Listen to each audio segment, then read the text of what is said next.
Welcome to Inside Israel, everyone. I'm Joel Chasnoff coming to you this week from Ra'anana, outside of Tel Aviv. This is episode 98 of Inside Israel, entitled Driving Israeli, which is meant to be kind of a pun on Driving Miss Daisy, although it's only slightly similar. I don't think it's close enough to really get a laugh. In any case, what I want to talk about today is helping my 18-year-old daughter learn to drive. She has her driver's license, but that's not the same thing as being able to drive well here in Israel. And so we'll get to that in a moment. But first, a little bit of front matter. Like I said, this is episode 98, and that means that in 2 weeks is going to be episode 100, which is kind of unbelievable. Those of you who've been with me from the beginning may know I started Inside Israel kind of on a whim. I think it was a week, maybe 2 weeks after October 7th, basically as just a Zoom to anyone who was on my mailing list or had seen me to get some inside information on what it was like to be Israeli during that really tumultuous time right after October 7th. And lo and behold, it's turned into this thing, which is now going on to its 100th episode in a couple of weeks. And for the 100th episode, I really wanted to have a very special guest and a special broadcast. And so I did an interview a couple days ago with Professor Dan Ben David. He is of Tel Aviv University and also the Shoresh Institute here in Israel. And I'm telling you, I think he is the smartest person in Israel when it comes to Israel's future. So many of us are caught up in the emotions of what's going on, but he understands the numbers, the statistics. He can point to the trends and tell us where the country is actually going. And so that episode will air in 2 weeks as our 100th episode. I really, really urge you to tune in and catch it. It will not be on the weekly Zoom, obviously, because it's already recorded and being edited right now.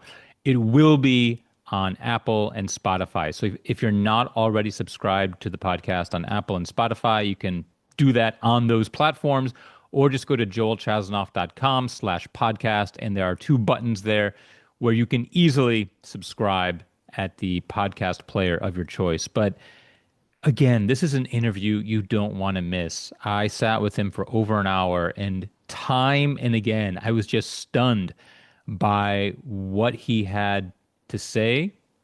Some of it maybe was predictable, but so much was completely counterintuitive and not the way you would think about Israel if you were simply using emotions. You have to use numbers and stats and the actual demographics of the country to understand where Israel is headed. So again, please make sure you tune in on Apple and on Spotify in a couple of weeks. That episode will drop on let's see, that would be the 24th of September, which I believe is day 1 or 2 of Rosh Hashanah, a great way to bring in the new year. Okay, now on to today's episode. Like I said, the title is Driving Israeli. Why should I dedicate an entire episode to teaching my 18-year-old daughter to drive? That's the first question we should ask.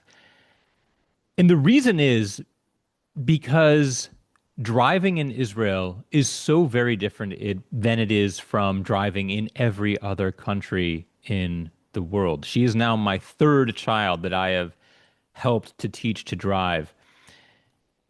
And as I was on the road with her this past week, I was thinking to myself of how many things I'm teaching her that I probably would not have to teach a child if we were in the United States, where I grew up. There are just so many other different lessons you need to convey and warnings that you need to teach and just obstacles to be aware of if you are a teenager learning to drive here in Israel. So I just wanted to tell you a little bit about what that experience is like and how different it is. First, though, I felt it might be good to give you a little background on what it's actually like to get your driver's license here.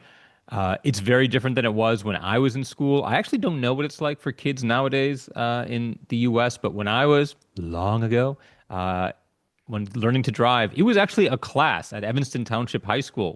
Actually my first period of the day, sophomore year my first semester sophomore year, which is 10th grade, was driver's ed. And I took it like I would take any other class. There was the theory, we had little cubicles with a simulator, and we would go out on the road with our teacher every few weeks.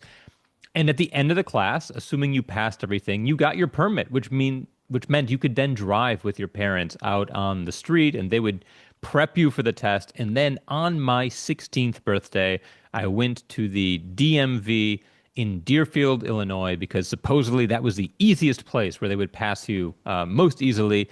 And lo and behold, I did get my driver's license on my first try, which is already very different than how it is here in Israel, as you'll see. So let's flip to Israel. What are the rules here? Well, here, the minimum age is 16 years and 9 months to even begin taking lessons. And you don't do it as part of school. You have to take your lessons with a certified driving instructor. Of it's a minimum of 28 lessons on the road. Each one is about an hour to an hour and 15 minutes each. And I can tell you, as a dad who has had to pay for these lessons, they run anywhere from 200 to 275 shekel per hour per lesson. Usually it's in the 220 to 240 range. So you're really looking at about at least 6,000 shekel, almost $2,000 that you are paying for your child to have those minimum of 28 lessons. And usually they need more than 28. So that's phase one, is that they have these 28 minimum lessons with a certified instructor. And if you've been to Israel, you'll see these cars. They have a little triangle structure on top of the car with a lamed on it, a lamed for lomed, like this is a student who is learning how to drive.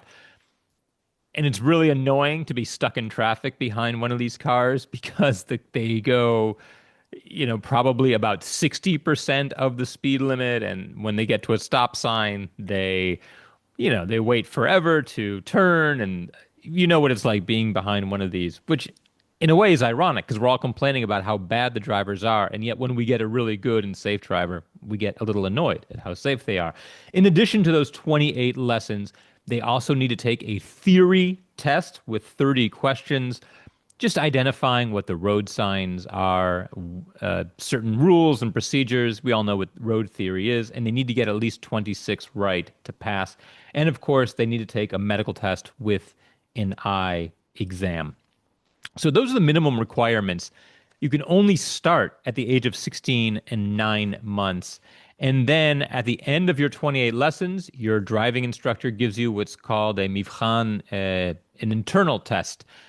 So he will test you, and then assuming you pass, which you almost always do, you can then sign up to take the mivchan externi, the external test, where you are given a day and you get a different driving instructor, a tester who will take you out on the road and put you through the paces, perhaps have you park, maybe not.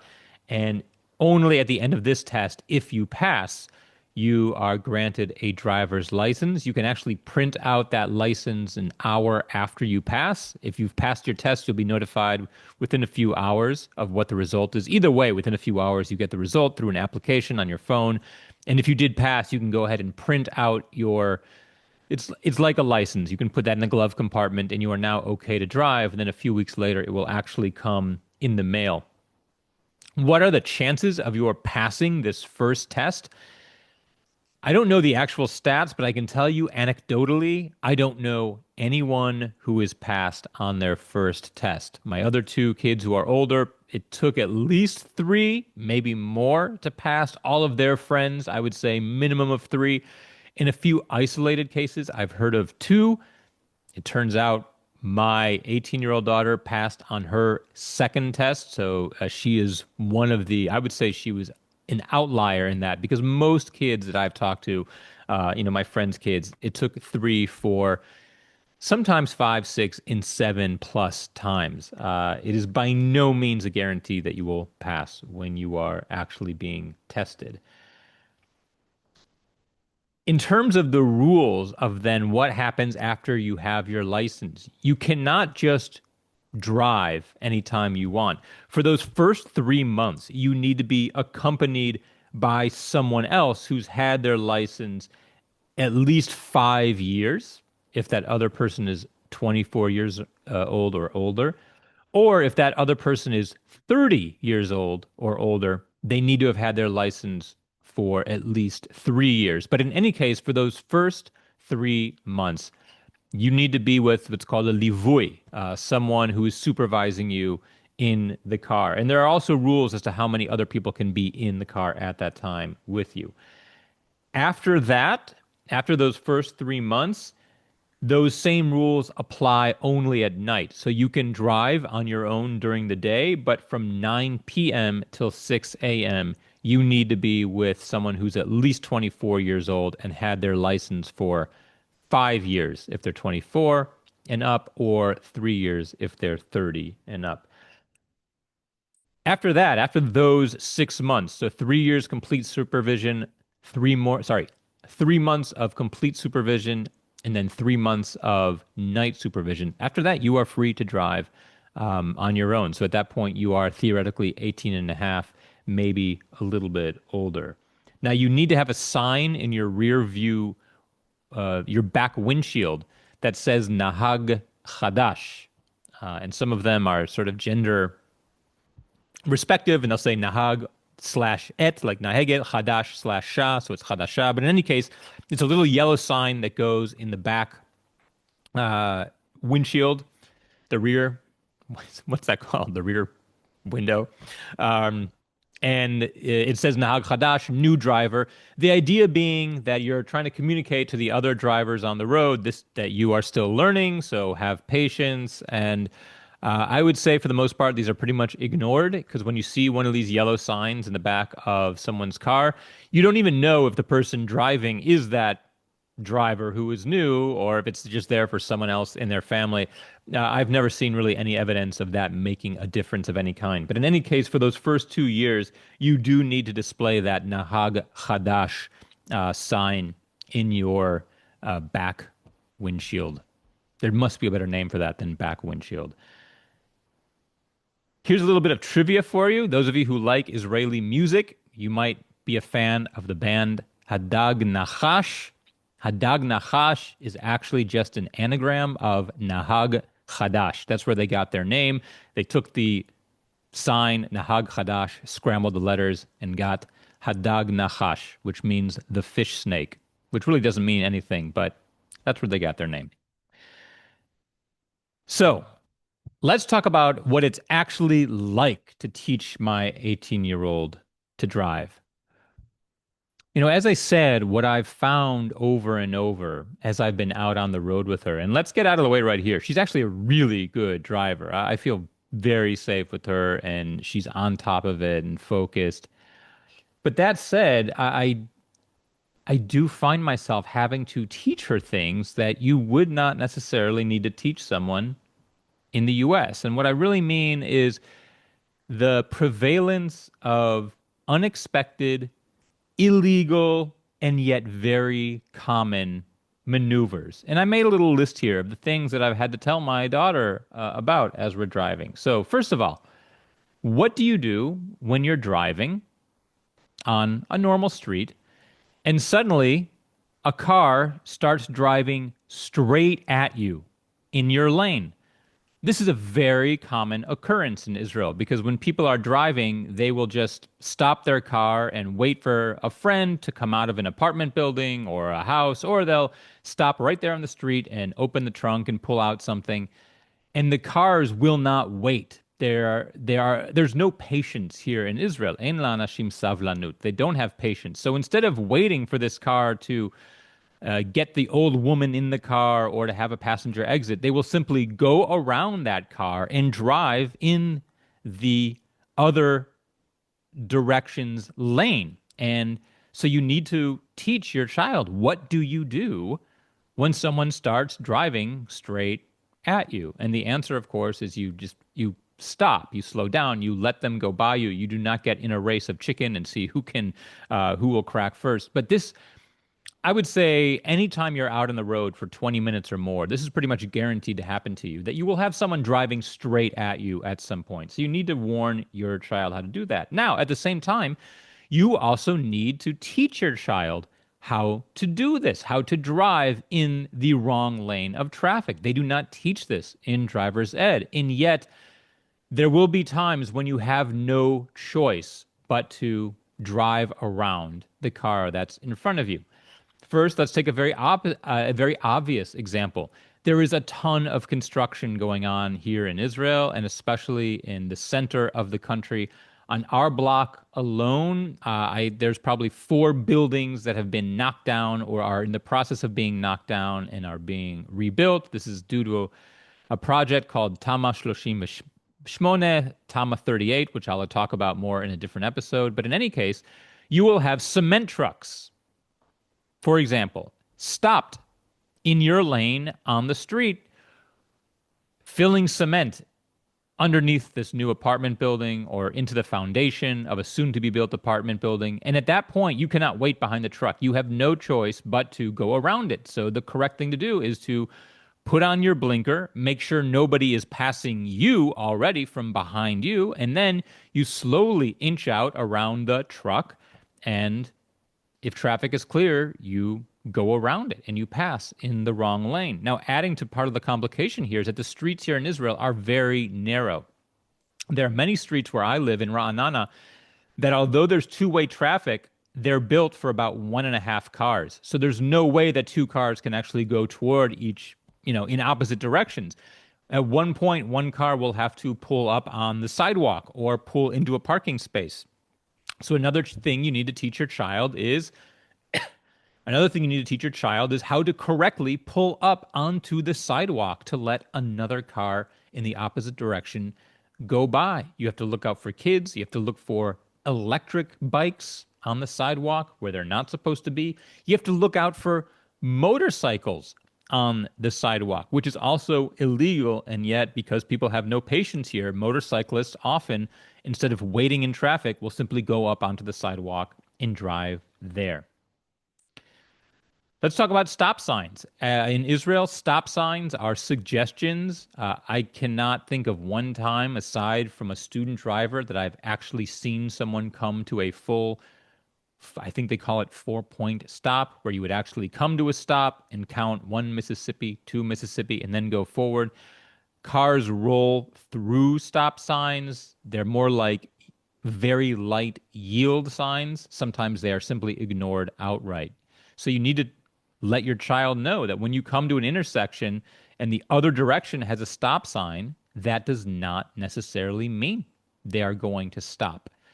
So you can't necessarily just go through that intersection, even though you don't have a stop sign, because there is a chance the other person will simply run through their own stop sign. You have to talk about cars running red lights. There is a stat I've heard that's pretty much true to everywhere in the world, that I think 30% of accidents happen within the first 2 seconds after the light changes, which means that if you can simply wait 2 seconds before you go after a light changes, you've cut your rate of having an accident by 30%. In Israel, that's all the more true. Again, like stop signs, red lights are not necessarily a hard and fast rule that you need to stop. I mean, it is a rule, but it is so often ignored that you need to, when teaching a child to drive, you need to teach them when there is a green light, you don't just go. You first look and make sure that people are obeying the red light in the opposite direction, because you cannot take that for granted. It reminds me of something I saw yesterday where there was an ambulance. It came to a red light and it wanted to go through the red light because it was going to bring a sick person to the hospital or to go treat a sick person, and cars would not let the ambulance go through the red light. So it goes in the other direction as well. People do not have patience here. They are not courteous at all on the road. And so you have to be aware of that rule breaking and corner cutting at every moment. We should talk about more about motorcycles and electric bikes. Motorcycles, the law is that they need to be behind, drive in the middle of the lane behind the car they're behind and in front of the car they're in front of. But of course, that's not how they drive here. When you get to a red light, motorcycles weave in and out between the cars, trying to get up to the very front. If if there's a red light, sometimes, like I said, they will just pull onto the sidewalk and across the intersection through the sidewalk and then go back onto the street. Electric bikes are a big problem here in Israel because for a while you didn't even need a license or to register your electric bike. But you see kids as young as 11, 12, 13 years old driving electric bikes, which is pretty much the same as having a scooter. And they are very aggressive. And you need to watch out for this when you are driving because they will drive into your lane. They will cut you off. And obviously they present a danger to all. You might be wondering, why is this even allowed that you could ride your motorcycle on the sidewalk, or drive your car on the sidewalk? I've seen that too. It's because, as I've said before in this podcast, there is no police presence in Israel. Part of it is a funding issue that our budget is so stretched thin that we don't have a large police force. And to the extent that we do have a police force, they are handling other crimes. They are not sitting by the side of the road with radar guns or watching you to make sure you stopped at a stop sign. I remember when I lived in Westchester, New York, I once got a ticket because I stopped at a stop sign, but I didn't stop for the full, whatever it was, 1.5 to 2 seconds.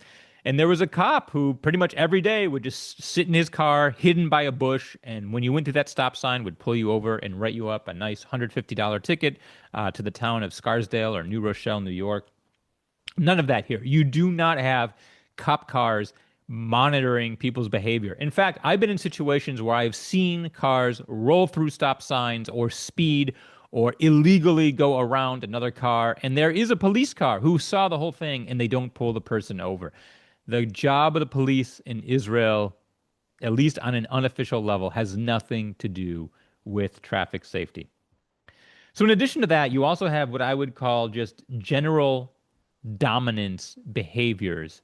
The road is a place where people can exhibit their strength in Israel. And if there's one thing Israelis are very, very afraid of, it's being a friar, a sucker. A friar is someone who gets taken advantage of, a sucker, a dupe, and Israelis do not ever want to be a friar, as we say in Hebrew, a sucker.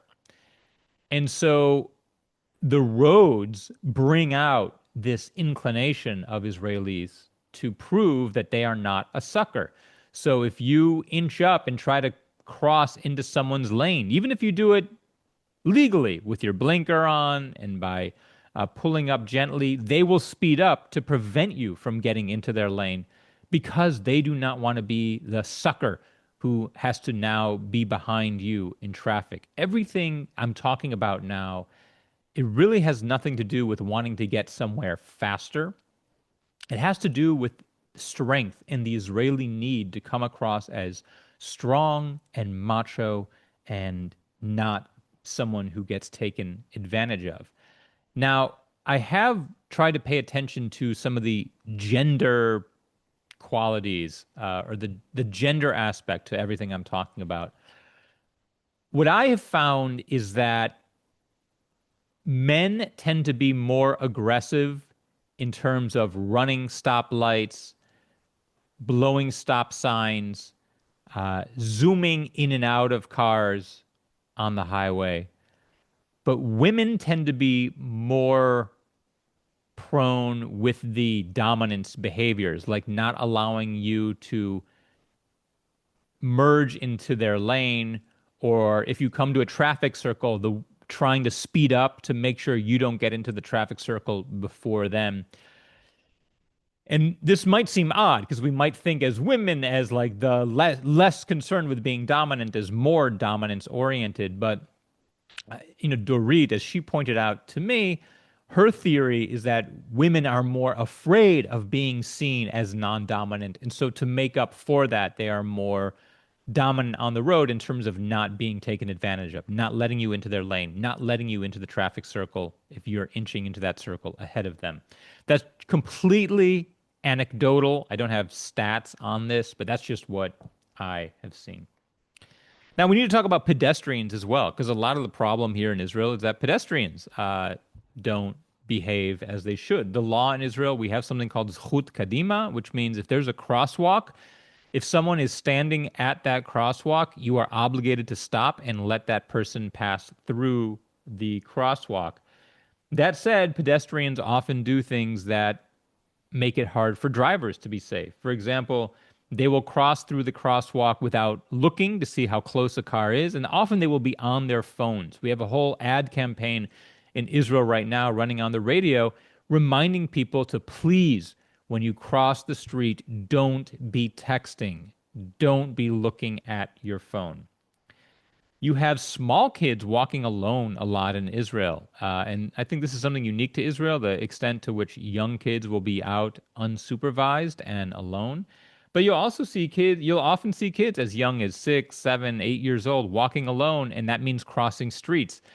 So you have to be not only on the lookout for them and aware that they might not make the best decisions when crossing, but you also have to look down. They can often, depending on the angle you're at, you might not see a small child over your hood, especially if you're driving a bigger car like an SUV. So you need to be aware of these smaller children as they're crossing the street unsupervised. You also have all manner of pedestrians in the street itself. You will see pedestrians walking in the street for no reason that I can put my finger on. They simply are walking in the street instead of on the sidewalk. And there's a perfectly good sidewalk there, but they'll be in the street. You'll see people in wheelchairs in the street, both their own wheelchairs alone or being pushed by someone else. We have a phenomenon here in Israel of older people, especially driving around in golf carts. So you could be stuck behind a strange vehicle like a golf cart or a tractor or a plow, just driving down the street in your lane very, very slowly. So you have to be on the lookout for all these obstacles and non-standards that you really don't encounter when driving elsewhere. The main thing that I think the theme that underlies everything I'm talking about, and the main thing I say to my child when she's driving, is you need to keep your cool. You cannot let it get to you when other people begin honking at you, and not just honking like a short beep, but I'm saying laying their hands on the horn. When you're at a traffic circle and you're waiting for a safe entry into that traffic circle, there will be cars behind you blaring their horns. And I'm not kidding, for 20 seconds straight, they will not take their hand off the horn as a way to try to push you, to annoy you so much that you actually just make a stupid decision, an unsafe decision, and go into the traffic circle before it's safe. And so the main lesson I'm trying to impart is you cannot care about them. You have to just allow them to honk and not let it affect you. You have to know that it's not personal. They don't know who you are. They don't know what you look like. They don't know your name. You are simply an anonymous vehicle to them, and they are taking out their frustrations about whatever they are annoyed about. They're taking that out on you. But it is not personal, and you cannot let it get to you. And we had an example like this. It was about a week ago where a car behind us was honking while she was waiting to go into a traffic circle, and she eventually just went before it was perfectly safe because he got on her. So thank God everyone was safe. And we actually ended up seeing the car later on, and he had a bumper sticker that said "Ech ani noheg," which means "How am I driving?" It's a company car, and there's a phone number you can call. So we called the phone number and said, that he was very aggressive and causing problems on the road. I doubt it actually did anything, but we did something. But this was a learning experience. Thank God everyone was okay, but really it was a teaching opportunity. But, if there's one lesson I would try to hammer home to a new driver here, it's that it's not about you. You got to keep your cool. Don't let it get to you when people act like this. And believe me, I've been there myself. I mean, I'm over 50 years old. I should be all centered and mentally healthy at this point, but when I'm on the road and people are aggressive with me, it's infuriating and it does make the heart beat a little faster. And the instinct can be to try to take revenge on them or to show them that you are not a sucker or to show them that you are not one to be taken advantage of. So these lessons that I'm giving to her are lessons that I myself need to remind me too. In any case, it's very, very different teaching a child to drive here just because you are dealing with Israelis. And, I wouldn't live here if I didn't love Israelis. But when it comes to driving, let's just say it, Israelis are assholes. And if you are going to be safe on the streets, you need to be aware of the fact that this is not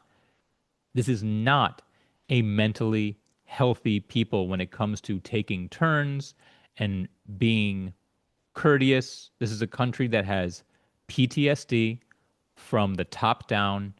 Everyone is dealing with stress. Everyone in the back of their mind is wondering when the next attack is going to happen. Everyone is worried about the safety of the country and of their kids. There is a lot of slow, low boil tension in everyone's minds, and it takes a toll on us. And the roads is where it comes out. So that, most of all, is the biggest factor that I'm trying to teach her when teaching her how to be a safe driver here in Israel.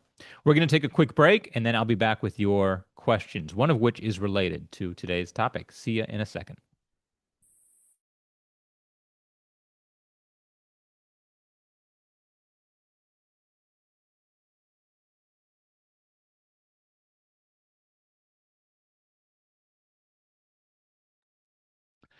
And welcome back to Inside Israel. I'm Joel Chasnoff, and today's first question comes from Sharon. Sharon wrote in, I love the podcast, so thank you so much, Sharon. And then she asked about the death rates on Israeli roads as related to the topic in this episode. Just so you know, every Thursday in my newsletter, I introduce the topic of the next episode and invite you to write in with questions. And she wrote in with one specific to this topic.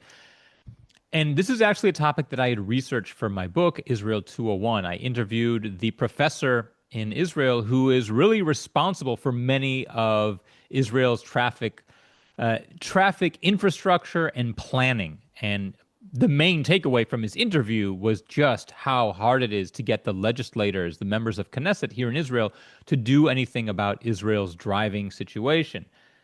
The death rates on the road here in Israel, sadly, but probably not surprisingly, given everything I just told you, are significantly higher than just about every developed country in the world. In fact, in most developed countries, the rate of deaths on the road is decreasing due to improved road conditions and better traffic safety and the safety of cars. In Israel, the death rate on the roads is actually sadly increasing for all those same reasons. First of all, we don't have nearly enough roads here in Israel, given the population, and money is not being invested into infrastructure.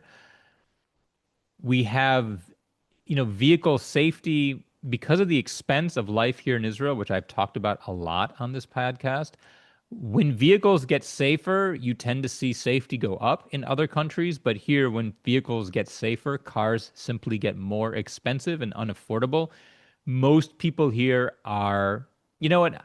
I can't say this for sure, but anecdotally, I would say that most people in Israel are not driving a first-hand car. They are not driving a new car that they bought. They are driving a used car, sometimes a third or fourth hand car, sometimes a rental car that's been put out back on the market. But these older cars don't have the safety features that you would see in newer cars. So unfortunately, all this great technology does not make it to the majority of Israeli drivers. And then, of course, you have the aggressiveness of drivers on the road. Because of this aggressiveness, there are sadly a lot of injuries and deaths here in Israel simply due to the way drivers drive.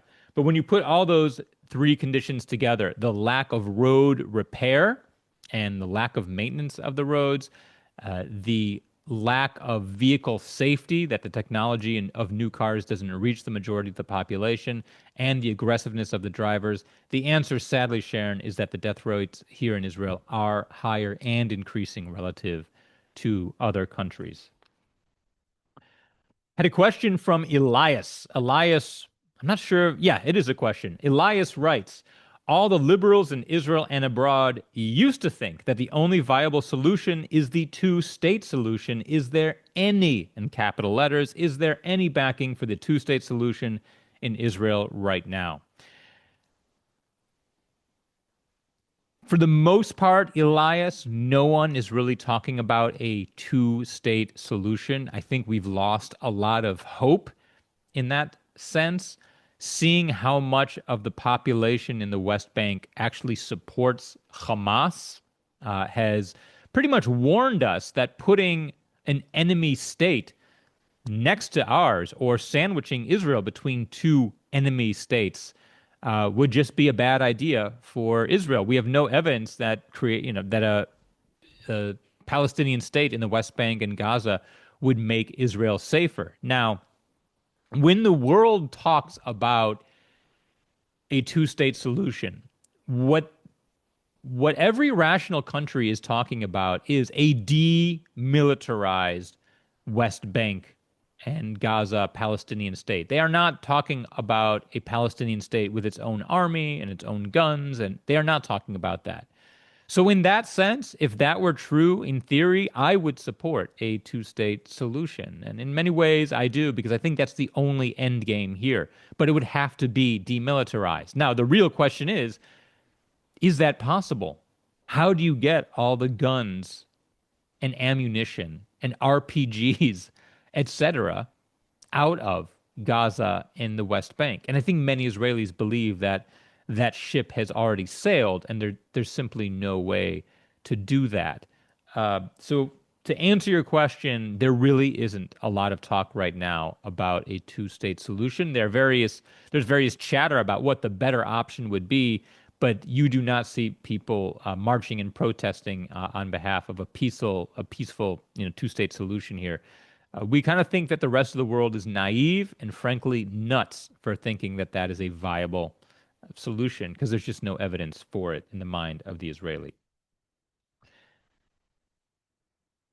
So Bruce asked a question that many of you have been writing in to ask a version of it. He writes, I'm writing because I'm looking for recommendations for charities in Israel, amutot, as we say, nonprofits, that are direct providers of mental health support and services to Israelis. It would also be great if these organizations were large enough that they had a U.S. fundraising arm so that we could get a tax deduction for our contributions. Can you recommend any? So the ones that I have recommended in the past are AFINS, which is American Friends of Israel's Navy SEALs. They have a program called Buddy Line, where they pair former and just released soldiers, both who have had and experienced mental health PTSD, and they pair them up and they do mental health recovery. They'll often take platoons of soldiers, not just from the Navy SEALs, but from other. Actually, in this case, yes, they only take Navy SEALs member, but they'll take small kitot units to other countries for a week or 10 days, and they'll do fun activities and camping, but they'll also have conversations where they deprocess everything that they went through, sometimes 10 years before. These aren't immediately after they got out. One organization that I've loved to work with, it's called Peace of Mind. I've done several fundraisers for them, and they are very grassroots. I also think that they do have tax deduction availability. Just Google Peace of Mind, Israel PTSD, and I'm sure they will come up. But their entire focus is to take small teams of Israeli soldiers, maybe 10 or 15 years after they got out of the army, and yet they never had a chance to talk about what they went through. So I know recently I did a fundraiser for one of these groups, and they had served together in 2014 in Gaza and saw some very heavy action. And maybe 8 years later, they went on a trip to the U.S. and went to a Knicks game and did some other cool New York stuff, a Broadway show. But then every day They met with a counselor and had group therapy, and every soldier was allowed one day where really they were just focusing on him so he could talk. So those are two organizations that I know. And look, I could give you a list of maybe 20, but at the end of the day, you need to choose one or two and give to them and trust that they are doing the right thing. I mean, if you have all the money in the world, you can give to everyone, but I think it's just so important to pick one or two and give and know that your small contribution to these programs does make a difference. So the ones I mentioned just now, aphens.us and Peace of Mind. Again, I don't have a website, but Google it. Peace of Mind, Israel PTSD. You should be able to find it. But great questions. I'm glad you guys are still active and eagerly looking for ways to support Israelis. Mental health trauma is definitely a big issue here. And who knows, maybe the roads will be a tiny bit safer the more we address the mental health issues here, just to tie it all up. Our next live broadcast will be in a week from today on Sunday, September 14th at 1 p.m. Eastern Time. Look out for my newsletter, Hebrew is Magic. It goes out typically on Thursdays, sometimes on Fridays. That has the link to the live broadcast inside it. I look forward to seeing you next time. As always, you can send your questions to me through the website. And again, reminding you that episode 100 airs in 2 weeks. That's my interview with Professor Dan Ben David of Tel Aviv University. You can listen to that on Apple and Spotify when it drops. For now, Lahitraot, everyone. Thanks so much for tuning in. Talk to you next week.